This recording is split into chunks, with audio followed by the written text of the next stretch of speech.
Welcome to JuSan Gaming, and today we are going to a nostalgia trip to Dota 2 for me to just watch a replay of Siltbreaker Part 1. To those who don't know, Siltbreaker is a very ambitious game mode that was bundled with the International 2017 Battle Pass. Underhollow was the 2018's game mode. This is the 2017's. And it was a very ambitious, shall we say ambitious, dungeon crawler. Like in World of Warcraft, it's a mini raid. Or in the arcade games, it's Gauntlet Legends, Gauntlet Dark Legacy. And my god, it was incredibly fun, but it took a lot of flack because it's really not fun with just random strangers. You really need to find people who are serious in playing Siltbreaker. So you really need to go to forums and just find people who are very ambitious like you in really doing well in the campaign. So it was mixed reviews. Not a lot of people loved it, and that's why it will be quite a shame if Valve doesn't go do a campaign like this ever again. But we can always watch replays, so let's continue.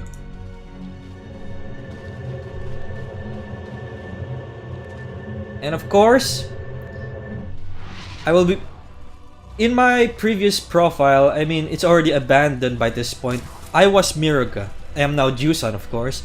So I will be playing the Templar Assassin. One Punch will be playing Drow Ranger. Abaddon will be played by Rockstar, and No New will be playing Troll Warlord. So this is basically the first area, in which case you will know specifically if your teammates are up to par with you, because not a lot of Dota players know how to deal with aggro. Most traditional Dota players are too used to letting creeps tank aggro creeps. So tanking yourself, it's really new to a lot of people. A lot of people died here because you really need to dodge the Hellbear's clap. And of course, there are mimics in the form of opening chests, and then Invoker will just cast Cataclysm. So that's why in games like Underhollow and of course Siltbreaker, there are no neutral creeps from the Radiant or Dire team, so you will need a designated tank. Abaddon is a very good one. Let me just remind you, of course, that Siltbreaker has a very limited hero pool. It doesn't include all the heroes.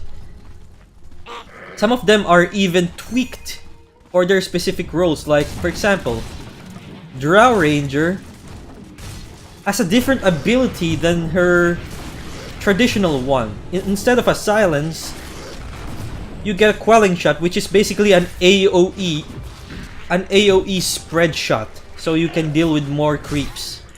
Everyone else has possibly the same ones. Yeah, Psionic Trap, not even good in this mode. And of course, Troll Warlord has the same, pretty much the same specific tools. And of course, let me just tell you right now that in Siltbreaker, there are exclusive in-game items specifically for this mode. You will be seeing in this run very OP items we just previously unlocked in a different run, and we just use them on the spot because they cost nothing but level requirements. For example, it is very detrimental that all of us equip our Creed of Omniscience the moment we hit level 3, because you really need the extra experience. You need to level top up in specific areas. Like in some areas, you really need the level 21 to get a key Siltbreaker item. That's why right now most of us are equipping our Creed of Omniscience. Maybe Rockstar doesn't have it, so he doesn't have it equipped. And this is Oblivion's Lock. It acts like a Decrepify, so, or a Ghost Scepter, so you don't get aggro. And of course, in every specific area of Siltbreaker, there are zones, and each zone has score bases based on how well you do. And of course, those star ratings are basically your rewards.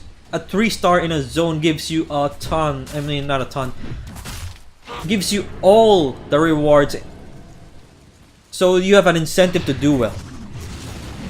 And most of the requirements for specific areas is to do all the quest lines, complete all of them, no one die, and of course, the most important part, do it in a acceptable time.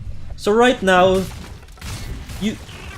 there are no, shall we say, stores. They're only in specific zones, and there are of course checkpoint marks. In which case, the moment you hit a checkpoint, a specific questline or zone ends.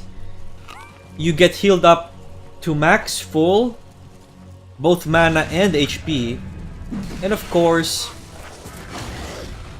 the moment you hit a checkpoint, the moment you die and buy back, you immediately just respawn on that checkpoint.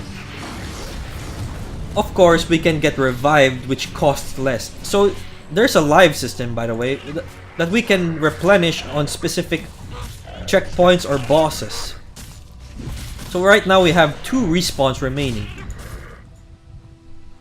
It only costs 1 respawn if someone resurrects you. If you buy back so you can respawn instantly, it'll cost 2 lives to do that. So right now we're about to hit a checkpoint and we're all fully healed. And of course we get another extra life. And right now we have entered the Crossroad Garrison Zone, which is basically a defend the town map. And of course, we're trying to equip ourselves up while some of us get as many gold as possible on the specific zone before we start it. It's really optimal that we see a look at these. Paw of Lucius and Creed of Omniscience are very good Siltbreaker items on the early levels. Good stats, a lot of good effects as well. Paw of Lucius actually has a chance to create a rupture effect on specific units. Now it's time for Defend the Town. So Pelt of Wolf is basically also a tanking item. Yeah, bonus armor, everything you need. Paw of Lucius is more offensive variant, 40% chance to inflict rupture on mooks that get affected by it. Very powerful stuff. So now, there are specific heroes right here that are very good in just soloing a lane. For example, Troll Warlord might not be good at it, but my TA, I specifically mentioned I don't need help, so help the others. So I told Abaddon to help the other lanes if needs be, but I don't need help. I have a splash damage. Of course, sooner or later there will be a boss. And here comes it. Here comes the very overwhelming waves. So if you don't have that much good of a splash damage, you will be cornered inside the town. Of course, there are shrines in the town, but it's limited. There's only one. So you really need to make it work. And the first tower is destroyed, and we need to, of course, defend that because this guy is the one we're protecting. The moment the towers are gone, well, let's just say that he's the one who's going to take the full brunt, and he's going to not survive it. Of course, look at this. I'm still defending my lane very well.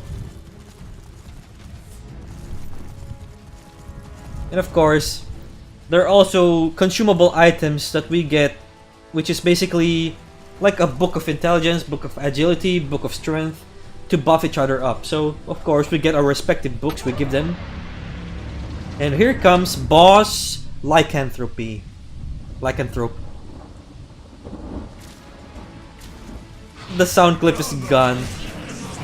He used to have a sound clip. And you need to dodge that orb, because if you get hit by that, you're basically ruptured. And of course, we ruptured him. Yeah, here, look. Draw Ranger is now ruptured. And since he's going to pretty much become that, you need to dodge that charge attack, because that is there goes the 3-star. You need to dodge all of his attacks, because they bash and deal a lot of damage. And of course, there we go. Boss drops extra lives, so he immediately got that, so he can pretty much actually yeah, good spread of lives. Of course, we need a good spread because every checkpoint gives us 1 extra, so we really need to space each other out. Bogdug's Cudgel is a pretty good item. Maybe it's not needed. And right now we're just going to any area where there's always those secret zone spots that has some specific items, a specific chest, treasure chests. We need gold, we need XP. We actually buy experience tombs right here, so we could pretty much make our requirements meet on level requirements. A Hyperstone. He's rushing Assault Cuirass, very good item that we need right now. I need my Desolator soon because that's a very good boost in damage. And of course, unlike Underhollow, in Siltbreaker, it's a very good idea to make a magic wand, because most of the abilities of creeps count as skills. So yeah, look at this. I have 17 charges already. There's a good reason why you need to buy a magic wand or a magic stick. That was a late purchase by him. He could have survived if he had a magic wand. And now it's time for us to go to either 2 of the necessary areas, because you need the Orbs of Passage for Silkmire Pass, and so you get the 2 orbs on either Trial of Galaron or Bone Mill Ridge. Trial of Galaron is just basically a Temple of Doom, an obstacle course, like this. You need to time yourself. And of course, if you're lagging or your ping is quite high, or FPS is quite high, quite low, this is going to be a bit impossible for them. Yeah, we're trying to, of course, back each other up, because the moment one of you dies off, there's no way 3 people can make it out of any zone. That's how integral each and every one of their members are. And of course, every area has creeps, but all in all, it's still an obstacle course.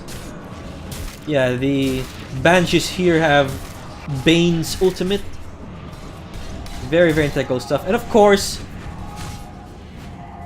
there's a very OP item called, I forgot, but it works like a more powerful Vladimir's Offering. We need Vladimir's Offering, by the way, so that everyone can have lifesteal. That's a good sustain. We need as much sustain as possible. And now back once again to the obstacle course. Valve at the very least gave us some pathing where the arrows are, so you know where the actual fire hits, so you don't need to pinpoint the angle or the elevation of your characters.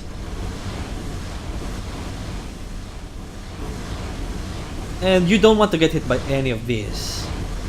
Like, even with Heart of Tarask, these guys, look at this. Oh man, it already triggered his ultimate. That's how insane the damage is. You don't want any part of that. And now another Banshee with Rupture's effect. I mean, Bane's grip effect. Let's see the items. Paw of Lucius still. Of course, there are no new items we're getting because our level requirements are still a bit below. Maelstrom is a very good help in this part. I've still finished with my Desolator, but I am the team's designated armor reduction guy. And this guy sucks in dodging. And of course, we have pretty much a rule here of one at a time, but of course, there's some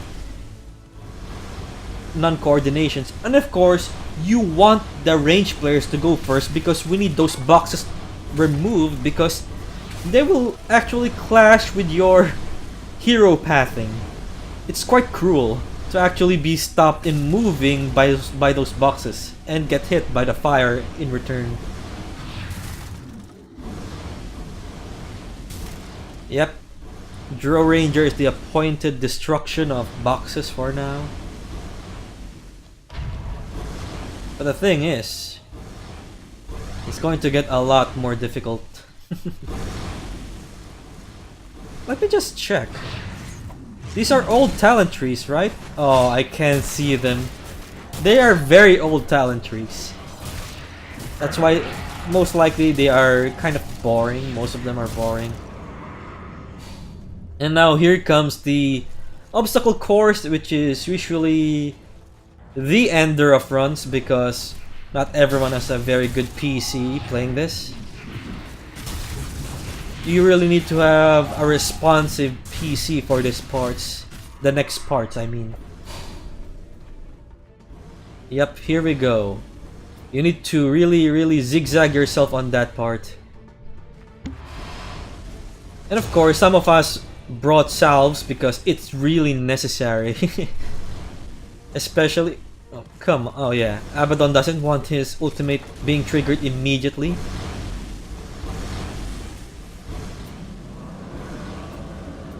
And there we go. Successfully.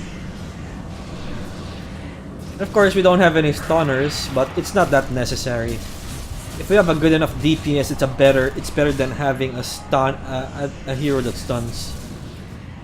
Our group, by the way, is pure DPS, pure right-clicking power.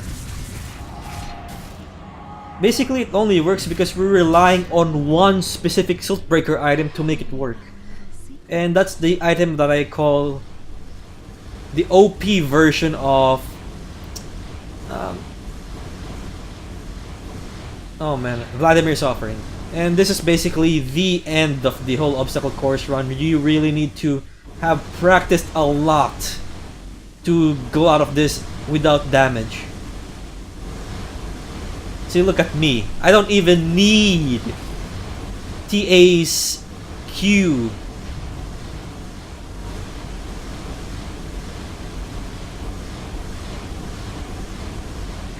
Oh my god, no, you.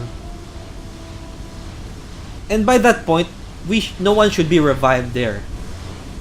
Because if someone's dead and doesn't buy back or doesn't get resurrected, the moment we hit a checkpoint, he gets a freebie on respawning on that checkpoint. Yeah, like there, like so. You really need those coordinations. And of course, we got a lot of gold there, and of course the quest item, Orbs of Passage.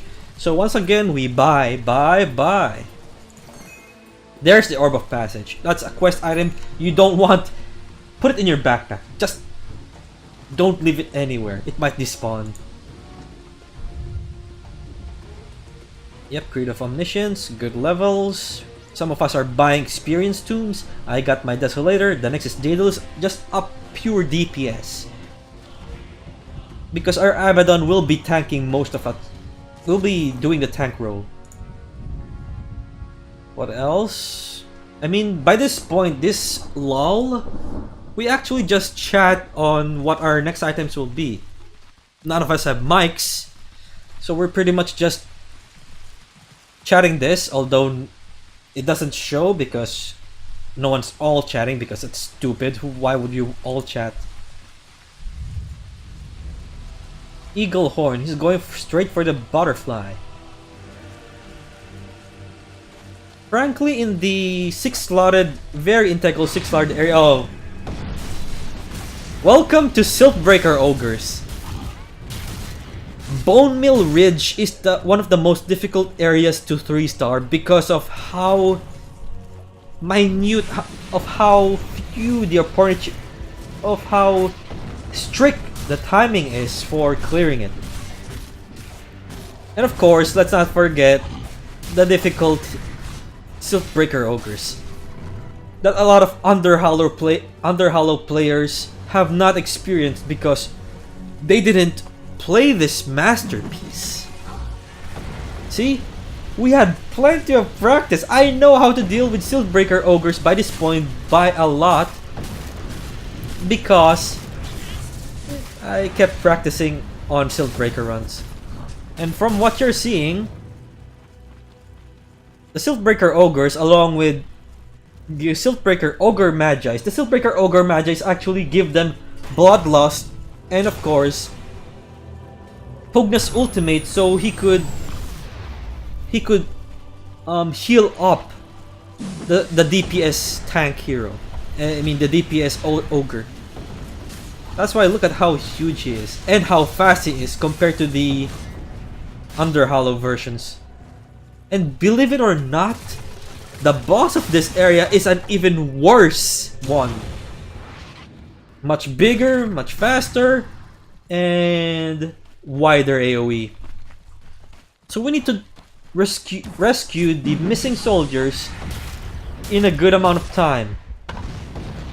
Of course, before the Boots of Travel was removed in this specific zone, in this specific map, because it was, you can cheese specific areas by doing so. You really need to haul ass in order to get the 3-star. Of course, most likely the reason why you don't 3-star is somebody died on the boss.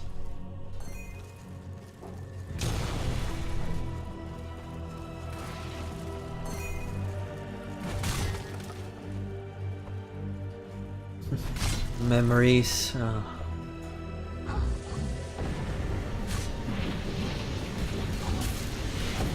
Look at this. This is a buff, bloodlusted ogre. Jeez, that's not even the boss. Yep, someone died and it was me. Stupid me. That's why the 3-star is gone. Of course, I need to be revived, so I only I don't need to buy back because buying back will let you go back to the checkpoint, which is far away by this point. There was a way to cheese this area when you had Boots of Travel because you can bypass the boss part by doing some shadow blading and Boots of Travel teleportation. You can actually bypass the cage, which blocks you off from the from pretty much the end goal. Because the end goal is caged as long as the boss is alive, but you can cheese it with the Boots of Travel back then. Of course, you need to make sure the boss doesn't see you. And we're near. And man, it's been a while, but I love how Valve designed the maps. It really felt like a huge world. And Bogdog, here comes the boss, which pretty much ended a lot of 3-star runs.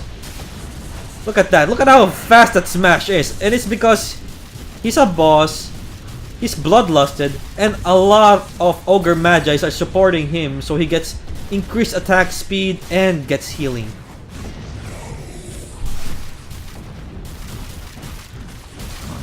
There goes another life. But of course, we can deal with him easier. Gold, gold, gold. So basically, that captain, that cage, you can actually teleport. No. This guy, this is caged. You can teleport to him with a Boots of Travel, and skip the whole boss part.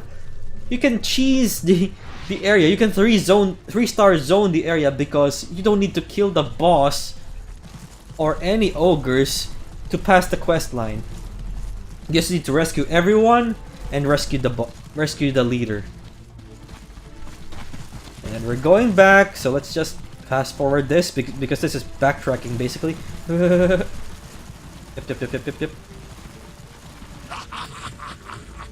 Okay, somebody lolled in chat. And now we have Eaglehorn. Who else? And Assault Queers. And of course, this is the same as Under Hollow rules. In which case, all of you can share your items. Except for Siltbreaker ones. Siltbreaker ones are muted if you don't own that specific item. So right now, like Under Hollow rules, everything is shareable. You can use an item that somebody else bought. And of course, we keep giving items, sellable items to others that need to finish their specific recipes now. Sign of the Arachnid, yeah. Another Siltbreaker item. Very OP. Of course, it's an aura, so you really don't want everyone to spam that. I got the Crystallis by this point. Crystallis. Dro is more rich by having the Daedalus and the Maelstrom. Of course, yeah. I finished the Desolator. Bogdog's Cudgel mainly only. Oh yeah, this is actually the reason why you can cheese the spider boss in this zone. Look at this. It basically really makes almost all the non-boss fights trivial because just imagine you're basically a Siltbreaker ogre. Every smash is slow, but you can pretty much bash in an AoE like that. It's a splash damage. And of course, yes, you don't want to get sprayed on by those green spiders because it disarms. And you will see soon a more dangerous spider version because, yeah, the purple ones lasso you. So you need someone to stun or else you're going to get isolated. And I mean really isolated. And those spider pods act like mines that spawn spiders. So the Bogdog's Cudgel is really integral for this spot. I mean, it's mostly integral until of course you go to the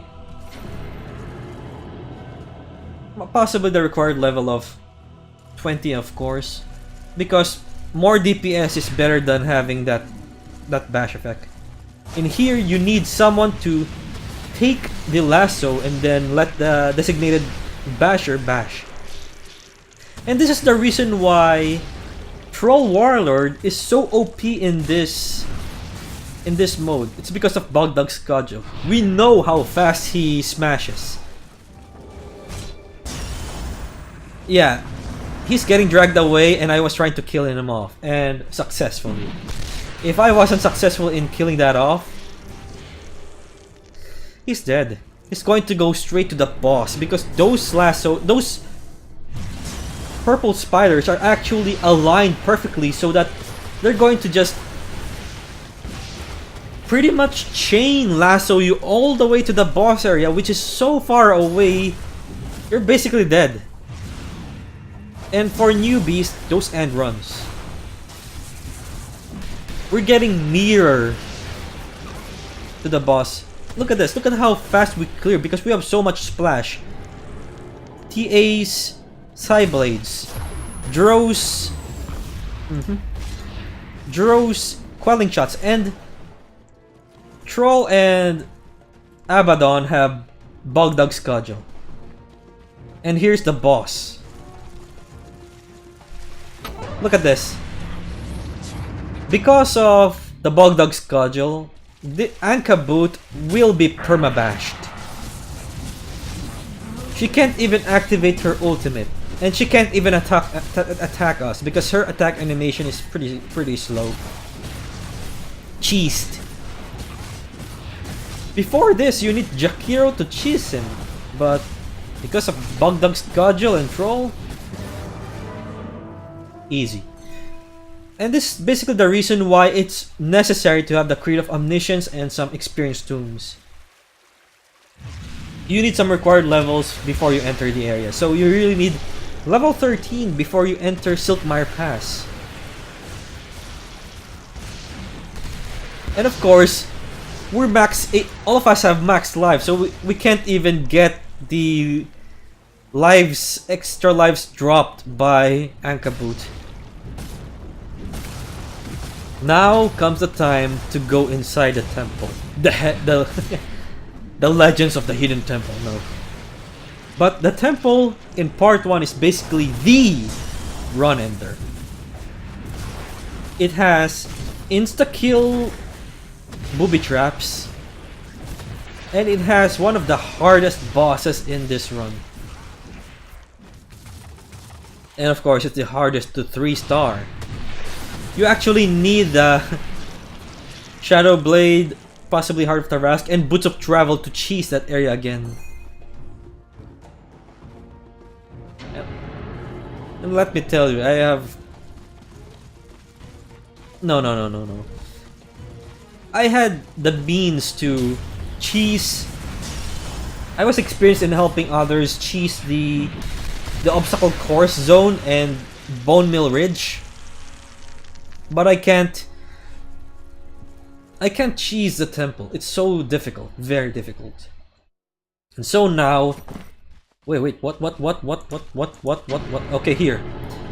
Unhallowed Icon is the reason why this lineup works. We have so much sustain in just attacking because of you have lifesteal, aura length lifesteal. So the lifesteal is insane.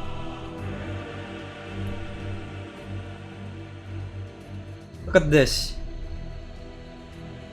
There's already a bonus health regeneration, but when any unit affected by the Unhallowed Icon attacks, 15% of the damage dealt is stolen as life and distributed among all affected by the aura. So it means it doesn't matter how weak your damage is. If the other 3 are DPS users, you're going to get a lot of HP still. And look at this beautiful area. Basically the area of death. You don't want to hit that because those spawn insta-kill arrows. This is the one that shoots the arrows. So you better watch out for those panel traps. Even the fire it spawns insta-kills. Doesn't matter if you have shield blocking like Abaddon or TA's Q. I think you just saw the insta-kill. Because one of us, well, triggered the panel and he died. I think it might be me.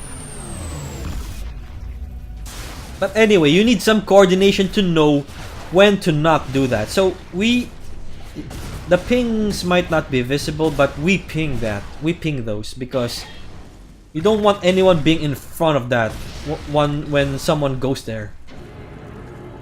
So right now we're spreading a bit out because some of us know the area so well. We just get the specific treasure chests because that's basically the quest line. That's why this is a very difficult area to actually... This is a very difficult area to cheese. A lot of these creeps are dangerous. So here, I'm soloing this because I am so used to this area by this point.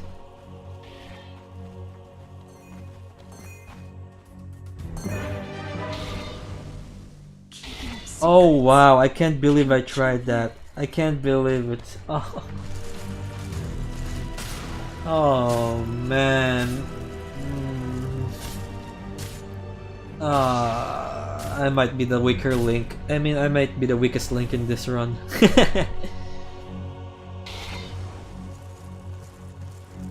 Of course. Nah. I mean, Abaddon died a few times, but it wasn't that integral. So outside of the second to the last zone, see, look at this. That's a power of the Bug Dug Cudgel. And I call this ambitious because not only is it difficult to actually make such a PvE game, but look at these new assets. This map. They really went all out. That's why it took a lot of delays and 2 parts to finish this whole adventure game mode. That's why it's quite a shame that because of the mixed reception of Siltbreaker, they might not do this anymore, because believe it or not, that took a lot of time and resource. And this is basically the reason why you want face boots. You want that boost to not get hit by that. Yep. And this is the area, basically the corridor of death. You want people to do this one at a time, because yeah, look at this. You want people to do this one at a time. I think he lagged. I think he lagged. Yep, somebody's gotta save him. And I think I volunteered, because I am much more... Well, even in veterans, there's just a single misclick can end you. And basically everyone's steering clear of the arrows. AFK? What? Oh! I think he's stating that just go back to the checkpoint. There's a checkpoint nearby. There's a checkpoint nearby. Basically about a room away. Yep, and Abaddon's left. And of course, we're just going to clear this room while we wait for Abaddon, because we're the DPS squadron. Yep, those arrows are insta-kill, even with a photic shield or TA's barrier, and the checkpoint is there. The boss is here right now, and I call it the Twin Omni-Knights, and they're pretty much the wake-up call. I mean, actually Ankabut is actually a very... I mean, almost all the bosses are dangerous. Bogdog, Ankabut. If you don't have Bogdog's Cudgel, Ankabut is very, very dangerous. She can basically heal up her entire her entire health pool by just... The moment she's at low HP, she just uses Broodmother's ultimate. And of course, we're just going to finish up our items. MKB... Moonshard. Oh! Rushing Moonshard with Bogdog's Cudgel is very, very good. Bogdog's Baltric, yeah, just the bonus armor. But Unhallowed Icon, you won't see it being removed. It's so necessary even up to the final boss. Because the final boss is where you really, really want the sustained damage. You want the sustain because the damage is insane. So pretty much by this point, I'm going for the Satanic. You really need Satanic as well for brutal, savage, some specific enemies that shall be mentioned in the future. So I have no idea what we're talking about. Might be my deaths, but here we go. These two assholes. Oh yeah, what you want is to actually weaken the two before you kill one of them, because the moment you kill one of them, the other will gain the ability to do an ultimate attack, which is very dangerous no matter how good your ping is, because it's so RNG reliant. So pretty much Abaddon is just baiting the other one so that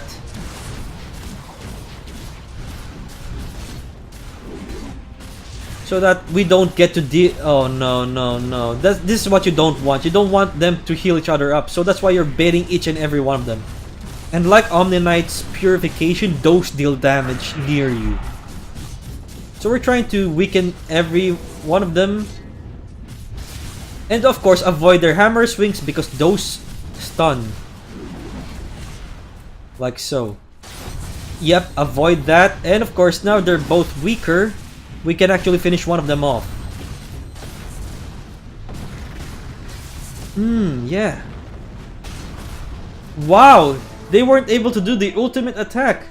That was a good boss. If no one died, I thought that might have been a 3-star.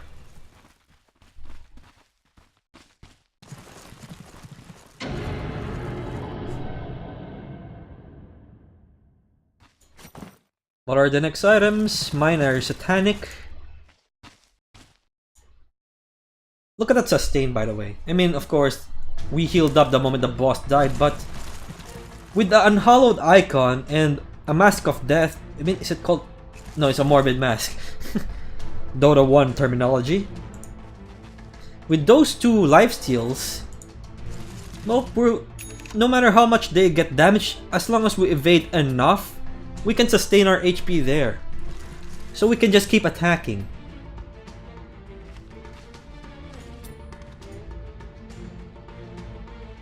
Yeah, we're all going for Satanic, and I think Satanic by this point, I forget, is it the same recipe? No clue. Tome of Knowledge, oh yeah. They're keeping it on a rainy day because the Tome of Knowledge is necessary for the moment we go to the Calibor Wasteland.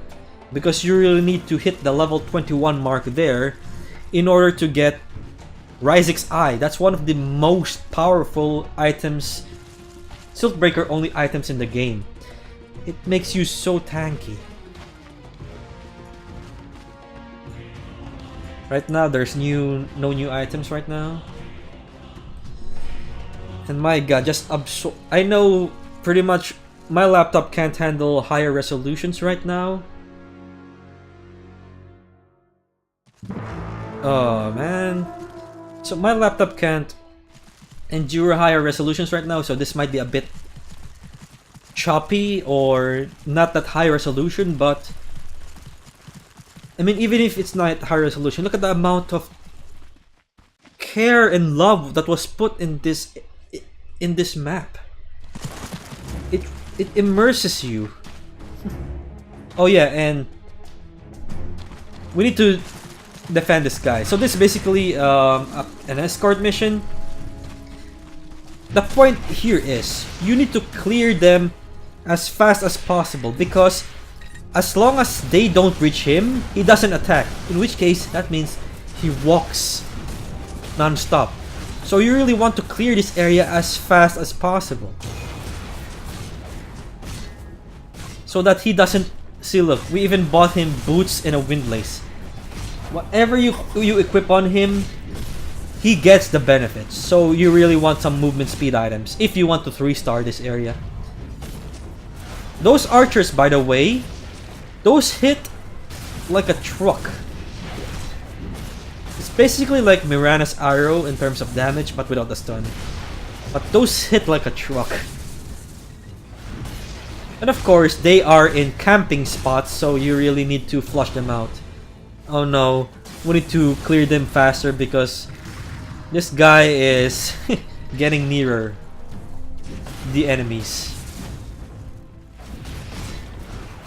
See, look, he stops walking the moment he's in aggro point, so you really need to hasten speed things up. And by this point, he's just going to go straight to the gate if you clear the center part. So we're just defending him like he's the town.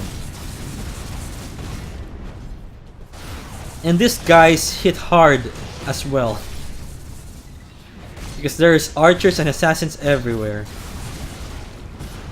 And of course, the moment this bristleback reaches the town, it's over. We can just farm this area now for treasure chests and XP.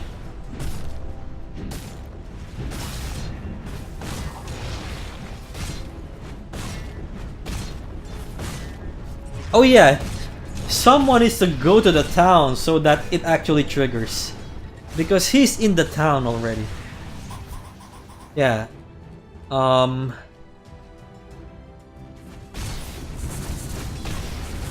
Loading parts of the maps game? Yeah, I'm basically going to the town now. Yep. Oh yeah. And I think in this part, there were hero icons and their respective HPs and lives, but all game, those things get removed, so just like Creed of Omniscience, images gets deleted. And by this point, every one of us should be at level 21. This guy needs a Tome of Knowledge, and so do I. So I think this is going to take a long time because we're waiting for Tome of Knowledges to respawn. There we go. I'm level what? 20 still. Yep, 4 times, 8 times. We're just waiting. Oops, let's just go for times 8. There we go, Tome of Knowledge. Oh, okay. Slow down a bit. We're now in Calibor Waste, the most expansive zone in the entire area. You can actually get lost here. So here we get our key items. For Troll, it's the Carapace of Saldine, which is basically a return damage, so it really helps. And of course, what else? That huge centaur, by the way, has blade mill item, so we could just give him the middle finger for all we care. And of course, a town item gave cheese. Oh yeah, that's just from the treasure chests. Welcome to Ryzik's Eye, one of the most OP items in the entire game. Look at this, bonus damage is 15%, incoming damage reduction is 15%, bonus HP regen is 15, bonus mana regen is 15, and bonus all stats is 15. It has it all. All 15. It makes you so tanky.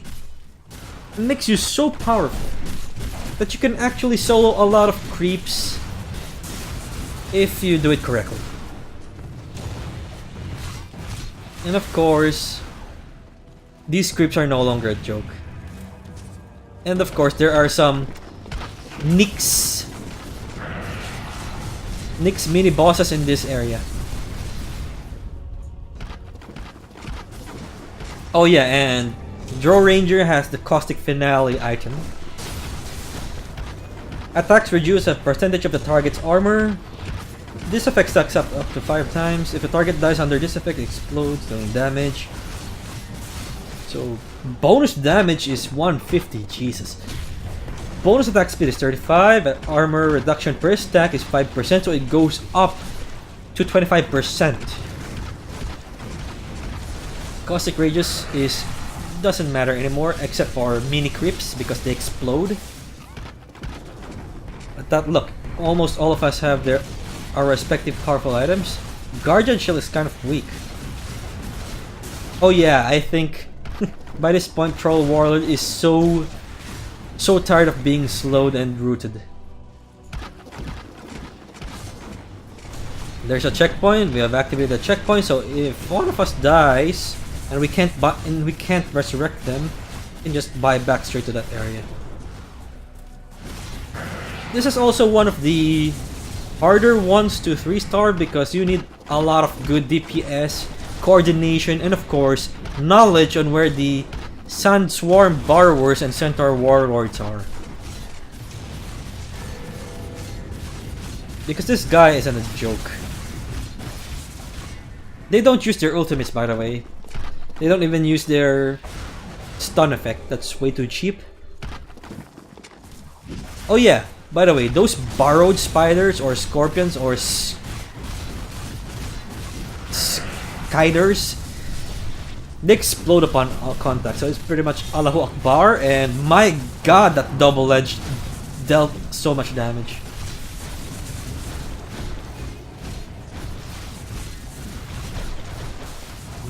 Yep, good DPS all around. And by this point, yeah, by this point you need so much DPS, you don't want a bug dug schedule. You want speed, not sustain. We can sustain well by this point. So look, explosion. So that's why, that's also a reason why melee only melee only hero lineups don't work, because there's a lot of things here you need to zone. And I do mean that. That's why you at least need only one tanker, one melee, and nothing else. Of course, Ryzik, the final boss of this specific part of Siltbreaker, has an effect which is basically Ursa's Fury swipe. So you don't want a single hero to actually tank his attacks, his normal attacks constantly, because those are going to stack up tremendously. Basically a much more OP version of Ursa's Fury swipes. So what we do is, of course, with the aggro, the one that took damage, and we just keep on getting our tanking some hits for it. We just spread out aggro. Yes, yes. Yep. Oh dear me, that hits hard. But look at this. Memories of a PvE, of a. It really is a mini raid. Yep. We're talking to someone on the gate. That was supposed to be a bristleback, this bristleback, but it became a spider because assets are pretty much removed by this point. And of course, sure, we can just pretty much download the Siltbreaker on the arcade area of Dota 2, but without the prizes, without the 3-star goals, there's really no reason. And of course, that's a mimic. You want to really kill him off before he burrows down and you miss a lot of gold. So, since we talked to the bristleback guy, the zone ends. It's already 2 or 3-star by this point, or most likely 3-star. And by this point, we are just going to finish off every beaten path because we missed some spots. I mean, we skipped some spots to get to that 3-star goal. So let's just go for 4 times the speed, because this is just backtracking to kill off mimics, get some items, get the remaining treasure chests. So this is another mimic. We're just blocking him off in this spot, and he's dead. And we're going to go back here.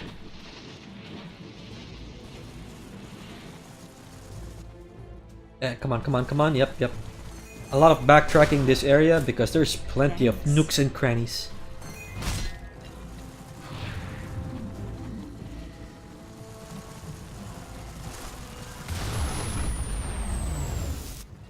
Yep. And by this point, yeah.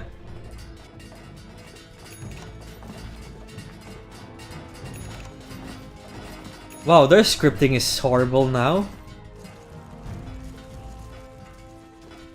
They should not be attacking that. The scripting is off. So right now, this is basically the final, not the final town, not the final store or checkpoint. We're about to go to the Shatterblast Canyon, which is basically the final zone, which has a lot of powerful units. There are catapults which shoots in an AoE and pretty much just obliterates us, so we really need to prioritize that. But other than that, there are three general creeps which are pretty much sub-bosses. They have Blade Mill effect, they have Phoenix's Sunray, which heals them up as well. And of course, they have a Rod of Ado, so you really eat that Sunray. So this is basically where you need to have a DPS, shall we say a DPS, this is basically a DPS check. You really need Satanic by this point in order to counter the Blade Mail effect. Because in order for us to sustain ourselves, we need to keep attacking, and we can't stop attacking the mid-boss or he heals up using the Sunray. So you just tank the Blade Mail damage and let the Satanic's Unholy Rage do the work. See, look at us. All of us have Satanic. Because it also gives HP. And it's a lifesaver. Why are you creating that?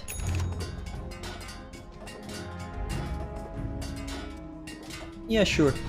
So by this point, your inventory slot is getting much more crowded.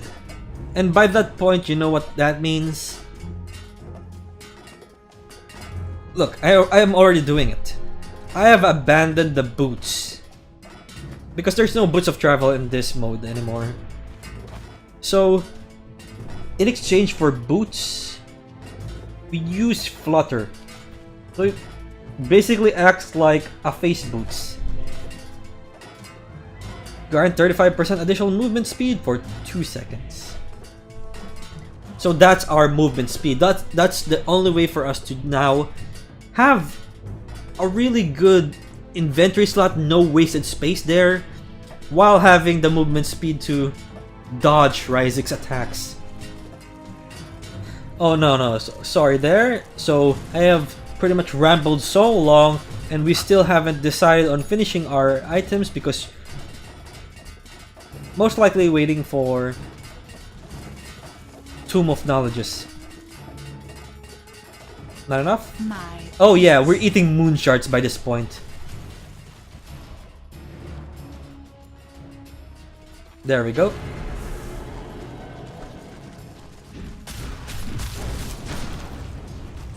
So those catapults are priorities because they can deal so much damage. The moment you see a red circle, dodge and find the catapult. And of course, these are the guys, the mini bosses. They have Rod of Ados, they have Octarine, so they can keep on sunraying themselves and heal himself up, and use Blade Mail afterwards so we can't attack. But we have Satanic for that. And there's plenty of catapults. I mean, there's a few catapults and 3 Bozix captains. Catapult first before the Buzik, because they can really kill you off.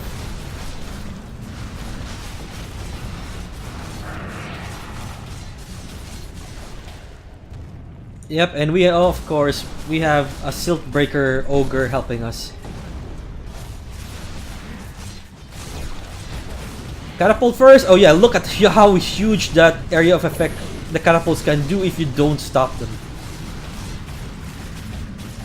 And then Blade Mill. See, look, it hurts, but that's why you use Satanic so that his Blade Mill does jack shit. And by this point, Ryzik's the only thing left.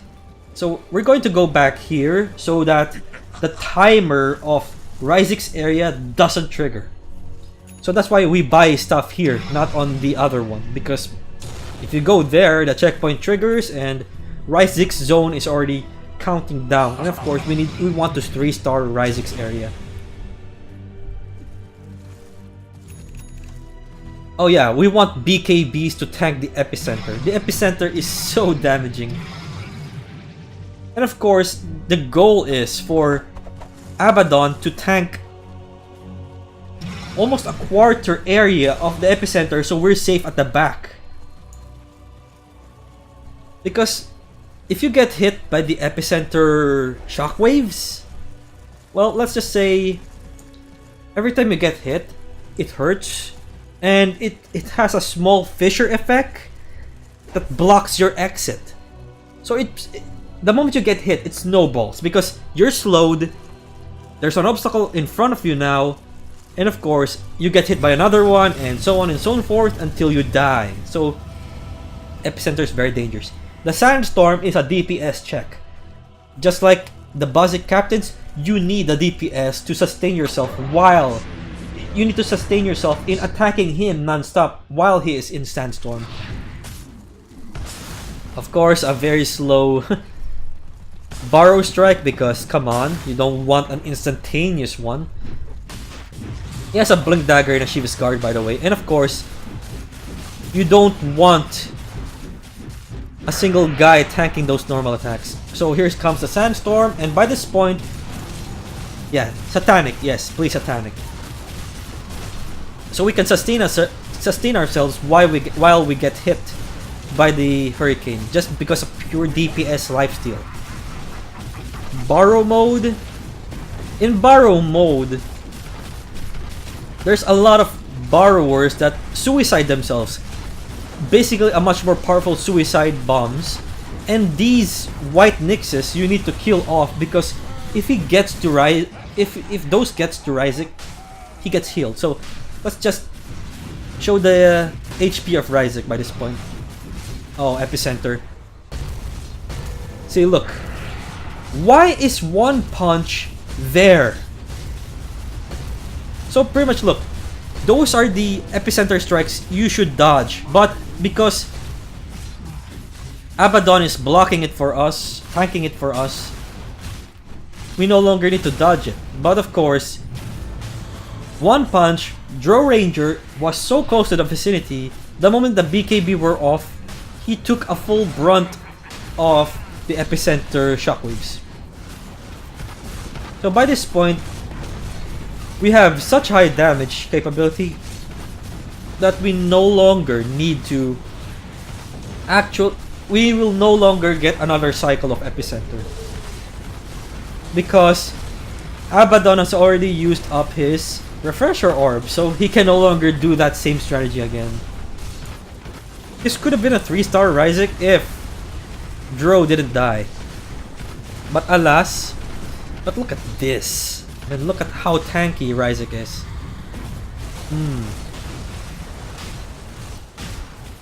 So look, one punch is... oh dear me. One punch only took 3 hits, but because of the effect of the Fury Swipes, he almost died. And of course, one punch once again died because he doesn't... I think he doesn't have... I mean, he could have just gotten... oh yeah, Caustic Finale is pretty good in debuffing Ryzik, but it's better to have a Heart of Taras than that. And he's soon near the end of this.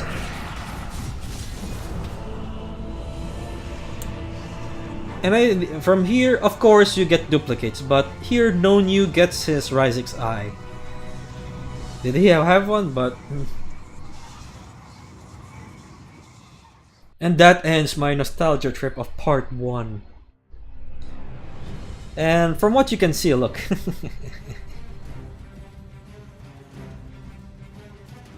You can just see the different zones. This is the first area, Howling Wield. Crossroads Garrison is the town. 2 stars. This is the obstacle course.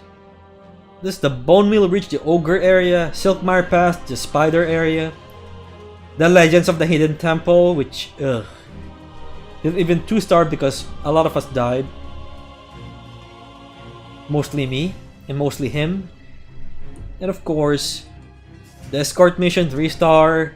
The whole desert 3-star. The second to the last area with a Buzzix 3-star and 2-star because One Punch died 2 times. Yes. So, guys, that's it for our retrospective of Siltbreaker Part 1. Be sure to join me in the next episode of Part 2. Warning though, it's going to be a very anticlimactic boss. See you guys in the next episode.